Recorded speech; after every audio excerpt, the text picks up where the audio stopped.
Marxist communist கட்சி ஆளுநர் உரையை புறக்கணித்து வெளிநடப்பு செய்திருக்கிறது. இந்த ஆட்சி அடக்குமுறை ஆட்சியாக, ஊழல் முறைகேடுகள் மலிந்த ஆட்சியாக, சட்டம் ஒழுங்கு சீர்கட்ட பிறகும் வேடிக்கை பார்க்கிற ஆட்சியாக இருக்கிறது.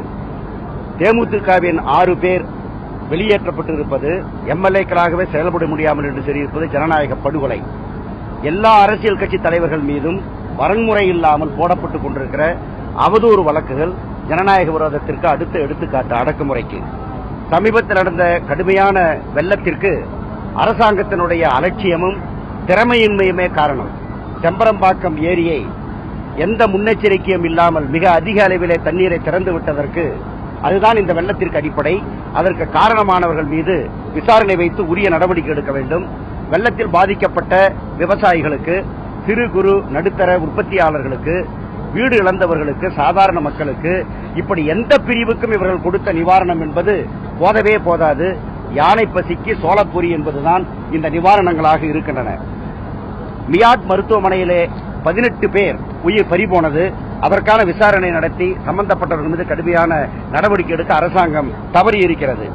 நாகை மாவட்டத்திலே 2 தினங்களுக்கு முன்னால் வலுவூர் திருநாள் கொண்டச்சேரியிலே ஒரு தலித் அவர்கள் இறந்து போன அந்த பிணத்தை பொதுப்பாதையில் எடுத்துச் செல்ல முடியாது என்று மறுத்தவர்களுக்கு துணையாக மாவட்ட ஆட்சியர், கண்காணிப்பாளர், காவல்துறை அத்தனை பேரும் இருந்து உறவினர்கள், ஊர்க்காரர்களை எல்லோரையும் அடித்து விரட்டிவிட்டு பிணத்தை போலீசே தூக்கி கொண்டு போய் அடக்கம் செய்திருக்கிறார்கள்.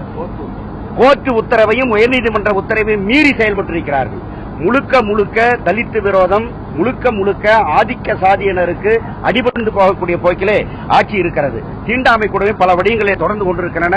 எவ்வளவு எடுத்துச் சொல்லியும் ஆட்சி அது குறித்து எந்த நடவடிக்கையும் எடுக்கவில்லை. பொது சுடுகாடுகளை அரசாங்கம் நிறுவியாக வேண்டும், உருவாக்கியாக வேண்டும். IAS அதிகாரி சகாயம் கிரானைட் சம்பந்தமாக கொடுத்திருக்கிற அந்த அறிக்கையிலையும் அவர் கொடுத்திருக்கிற பேட்டியிலையும் 1,06,000 கோடி ரூபாய் அளவுக்கு அரசுக்கு இந்த கிரானைட்டில் இழப்பு ஏற்பட்டிருக்கிறது என்று சொல்லியிருக்கிறார். திமுக, அதிமுக 2 ஆட்சிகளுமே இதற்கு பொறுப்பேற்றாக வேண்டும். அது குறித்து எந்த விதமான பேச்சும் எந்த விதமான நடவடிக்கையும் ஆட்சி தரப்பிலே இல்லை. தாது மணல் கொள்ளை, ஆற்று மணல் கொள்ளை, இவை குறித்து ககன்தீப் சிங் பேடி கொடுத்திருக்கிற அறிக்கை இதுவரை சட்டமன்றத்தில் வைக்கப்படவும் இல்லை, விவாதிக்கப்படவும் இல்லை. விவசாயிகளுக்கு அறிவிக்கப்பட்டிருக்கிற 2,850 ரூபாய் ஆதார விலை என்பது மிக மிக குறைவானது. மத்திய அரசும் மாநில அரசும் அவரை ஏமாற்றுகிறார்கள். ஜல்லிக்கட்டு என்கிற தமிழகத்தினுடைய பாரம்பரிய வீர விளையாட்டை மாநில அரசாங்கமும் மத்திய அரசாங்கமும் சேர்ந்து நாடகமாடி இந்த ஆண்டும் நடத்த முடியாமல் செய்திருக்கிறார்கள். இந்த காளை மாட்டை காட்சிப்படுத்த கூடாத விலங்கினம் என்கிற பட்டியலில் இருந்து அகற்றி சட்டமியற்றி ஜல்லிக்கட்டு நடத்துவதை 2 அரசுகளும் உறுதி செய்ய தவறி இருக்கின்றன. டாஸ்மாக் மதுபான கடைகளை மூட வேண்டும் என்ற அந்த கோரிக்கையை அரசாங்கம் நிராகரித்தே வருகிறது. நேற்றைய முன்தினம் சேலத்திலே பொது இடத்திலே இருக்கக்கூடிய ஒரு கடையை அகற்றச் சொன்னதற்காக 3 மாதத்திற்கு முன்பு கொடுத்த வாக்குறுதியை நிறைவேற்ற சொன்னதற்காக மாதர் சங்கத்தை சார்ந்தவர்கள், வாலிபர் சங்கத்தை சார்ந்தவர்கள் மிருகத்தனமாக தாக்கப்பட்டிருக்கிறார்கள். சேலம் அஸ்தம்பட்டி காந்தி ரோட்டிலே இப்படி அடக்குமுறை தாண்டவம் ஆடுகிறது. எங்கு பார்த்தாலும் இன்றைக்கு இந்த சட்டம் ஒழுங்கு கெட்டு கொலைகள், படுகொலைகள் அதிகரித்திருக்கிறது. 110 விதியின் கீழ் அறிவிக்கப்பட்ட திட்டங்களில் மிக பெரும்பாலானவை அறிவிப்பாகவே இருக்கின்றன.